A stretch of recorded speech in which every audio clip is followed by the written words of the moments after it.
Bismillahirrahmanirrahim. Assalamualaikum warahmatullahi wabarakatuh. Salam sejahtera untuk kita semua. Selamat pagi, pagi. Ketemu lagi dalam pelatihan administrasi dasar berbasis elektronik di BPSDM Provinsi Jawa Tengah. Izinkan saya, Santosa, Sarjana Keperawatan, Magister Manajemen, Widya Iswara Alimadya pada BPSDM Provinsi Jawa Tengah, yang ke depan akan memandu sahabat Admindas dalam membahas materi penyusunan naskah dinas. Apa itu materi penyusunan naskah dinas dan bagaimana isi dari materi penyusunan naskah dinas? Mari kita simak bersama-sama paparan berikut ini. Penyusunan naskah dinas oleh Santosa, Sarjana Keperawatan Magister Manajemen, Widya Iswara Alimadya, BPSDMD Provinsi Jawa Tengah.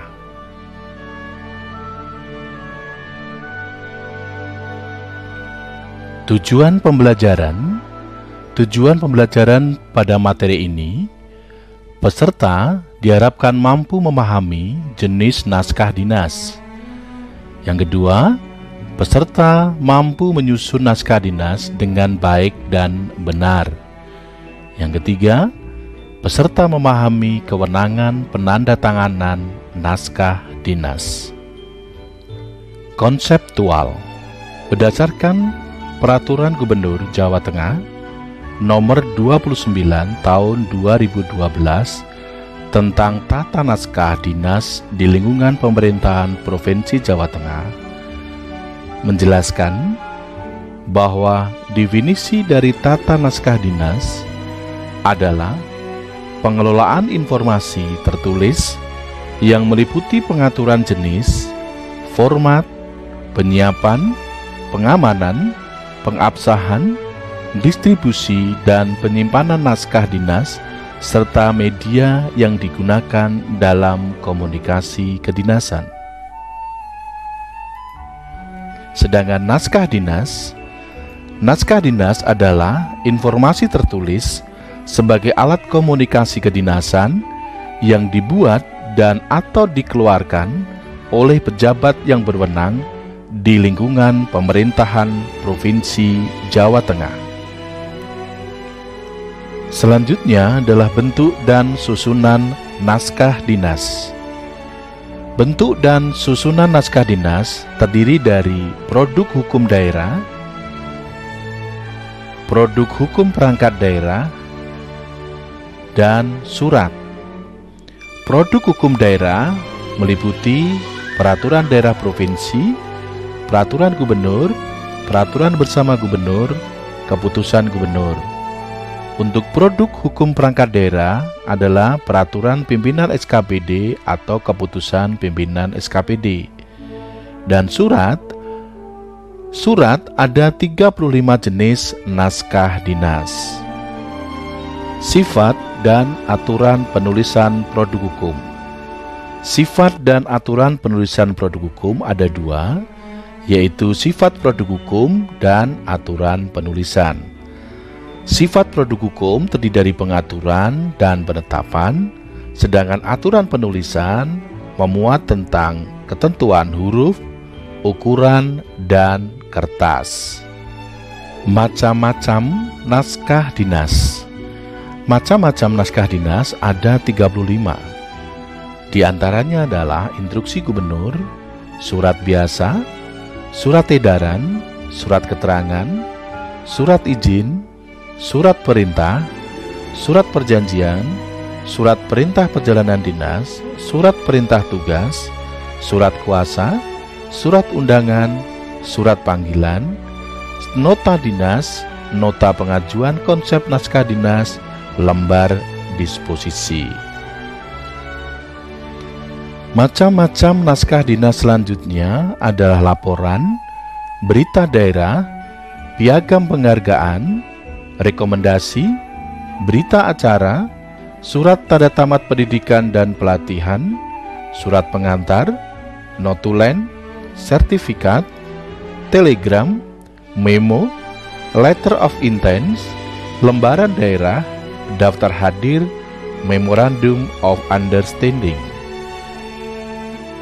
Macam-macam naskah dinas selanjutnya adalah surat berbahasa Inggris, kesepakatan bersama, perjanjian kerjasama, pengumuman, dan telaah staf.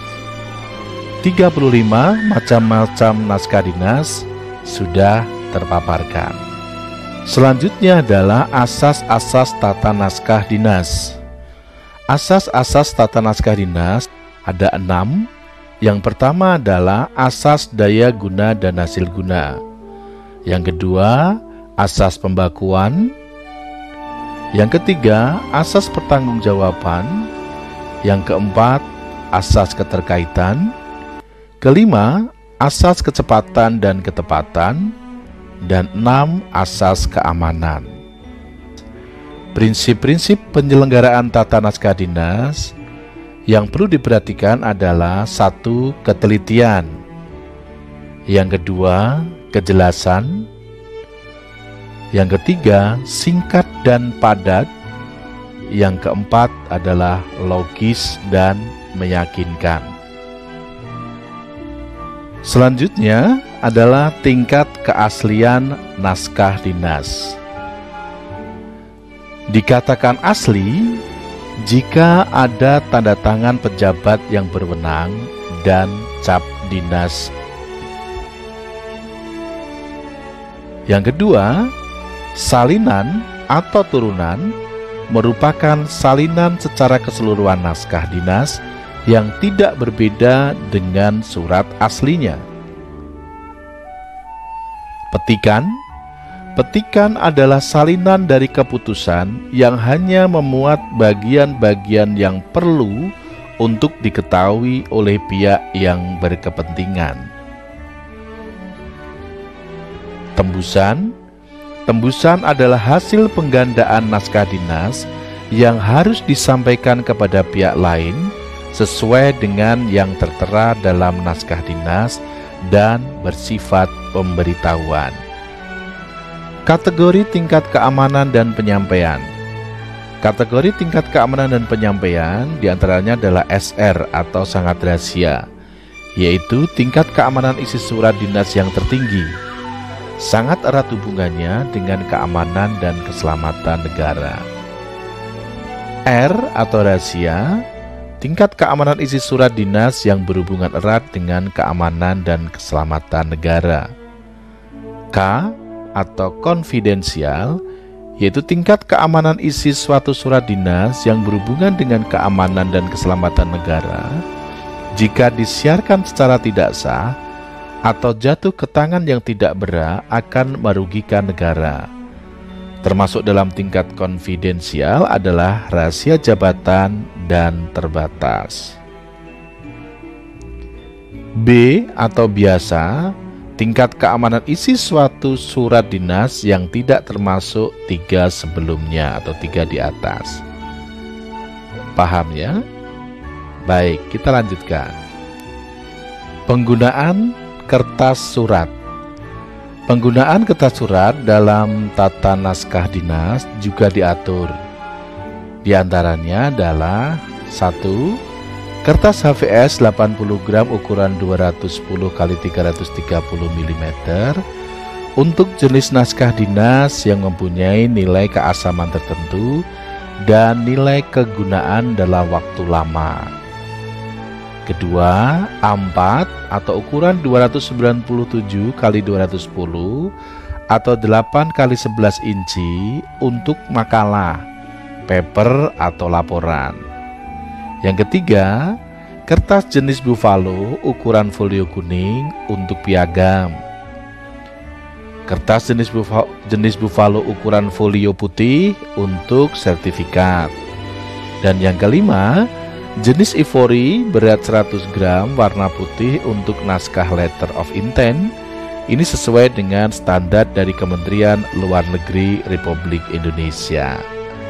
Penulisan nama. Dalam tata naskah, penulisan nama juga diatur. Yang pertama adalah penulisan nama pejabat. Dalam bentuk dan susunan produk hukum tidak menggunakan gelar. Namun dalam bentuk dan susunan surat menggunakan gelar, pangkat, dan nomor identitas pegawai.